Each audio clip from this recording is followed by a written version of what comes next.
Chemin de croix du Vendredi Saint au Colisée à Rome le 3 avril 2026. Introduction.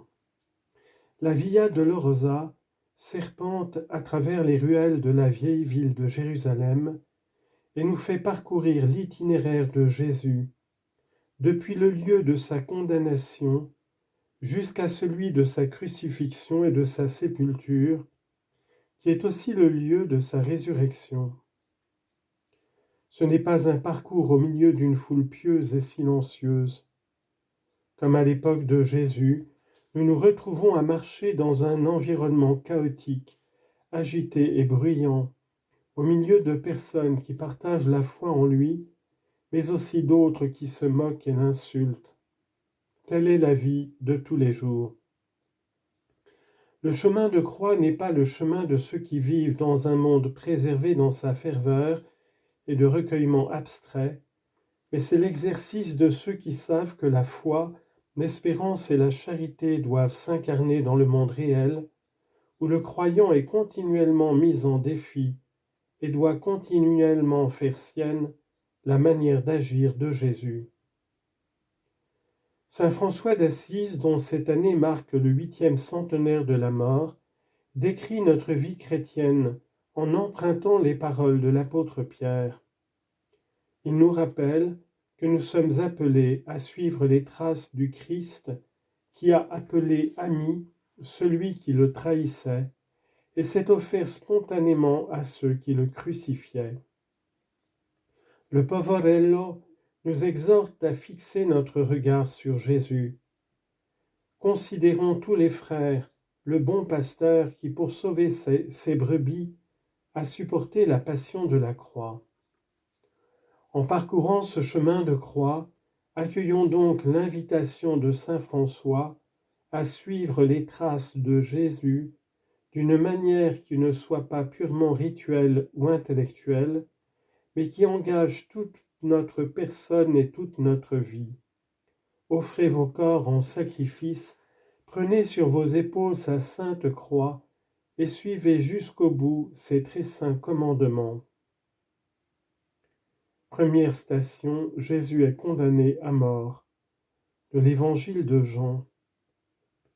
Et rentrant dans le prétoire, Pilate dit à Jésus, « D'où es-tu » Mais Jésus ne lui fit aucune réponse. Pilate lui dit, « C'est à moi que tu ne parles pas ?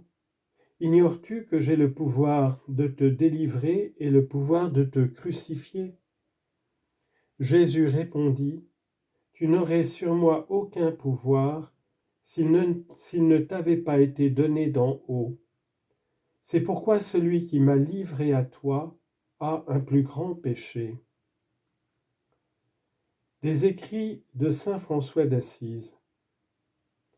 Que ceux qui ont reçu le pouvoir de juger les autres exercent le jugement avec miséricorde, comme ils veulent obtenir eux-mêmes miséricorde du Seigneur. Le jugement en effet sera sans miséricorde pour ceux qui n'auront pas fait miséricorde. Fin de citation de saint François. Dans ton entretien avec Pilate, Seigneur Jésus, tu démasques toute prétention humaine au pouvoir. Aujourd'hui encore, certains croient avoir reçu une autorité sans limite et pensent pouvoir en user et en abuser à leur guise. Tes paroles au procurateur romain ne laissent aucune place à l'ambiguïté. Tu n'aurais aucun pouvoir sur moi si cela ne t'avait été donné d'en haut. François d'Assise, qui a simplement cherché à suivre tes traces, nous rappelle que toute autorité devra répondre devant Dieu de la manière dont elle aura exercé le pouvoir qui lui a été confié.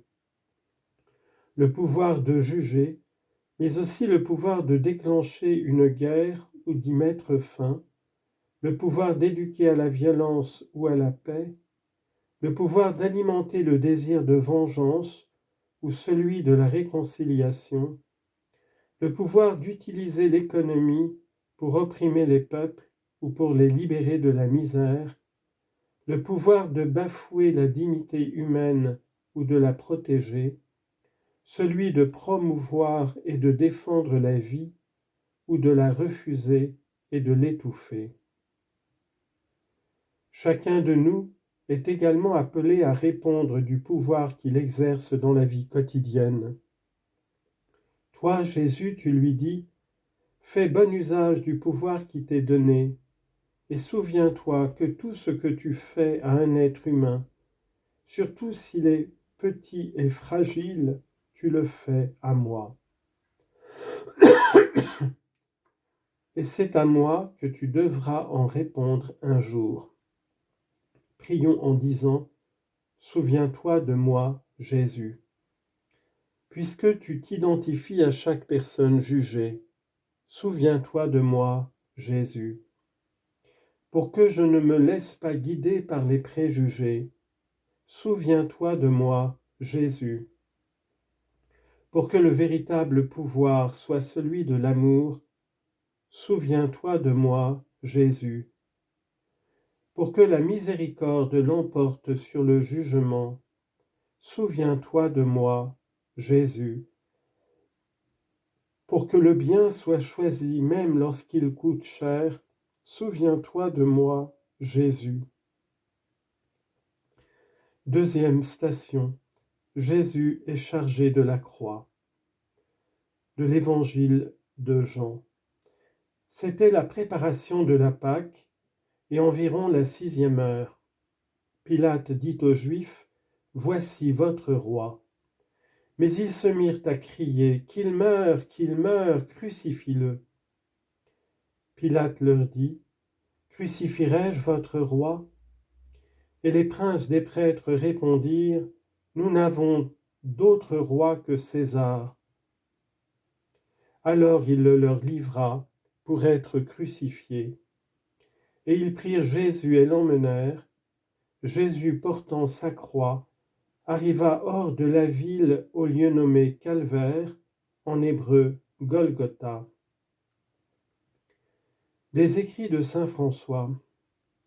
Semblablement, même si tu étais plus beau et plus riche de tous, et même si tu faisais des merveilles, au point de mettre en fuite les démons, tout cela t'est contraire, et cela ne t'appartient en rien, et en rien de cela tu ne peux te glorifier.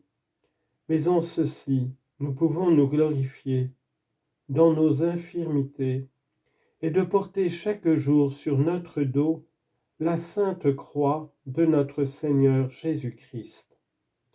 Fin de citation de saint François d'Assise. Le mot croix suscite en nous une réaction de rejet plutôt que de désir.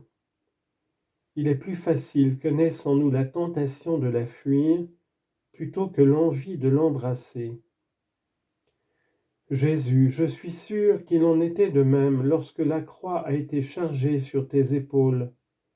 À Gethsémani, en effet, tu avais demandé au Père d'éloigner de toi cette coupe, tout en voulant de tout ton cœur accomplir sa volonté. La croix était le supplice le plus horrible et le plus douloureux, réservé aux esclaves, aux criminels irrécupérables et aux maudits de Dieu. Et pourtant tu l'as embrassée et portée sur tes épaules. Puis tu t'es laissé porter par elle. Non pas parce qu'elle était belle ou attrayante, mais par amour pour nous. En soulevant ton lourd fardeau, tu savais que tu nous relevais du poids du mal qui nous écrase et que tu te chargeais du péché qui ruine notre existence. En embrassant la croix et en la portant sur tes épaules, tu embrassais notre fragilité et tu te chargeais de notre humanité. Tu prenais sur toi nos esclavages, nos crimes et même notre malédiction. Libère-nous, Jésus, de la peur de la croix. Donne-nous la grâce de te suivre sur ton propre chemin et de n'avoir d'autre gloire que celle de la croix. Prions en disant, délivre-nous, Seigneur, du désir de gloire humaine délivre-nous, Seigneur. De la tentation d'ignorer ceux qui souffrent, délivre-nous, Seigneur. De nous préoccuper seulement de nous-mêmes, délivre-nous, Seigneur. De la crainte de nous engager dans la fidélité, délivre-nous, Seigneur. De la peur et du refus de la croix, délivre-nous, Seigneur.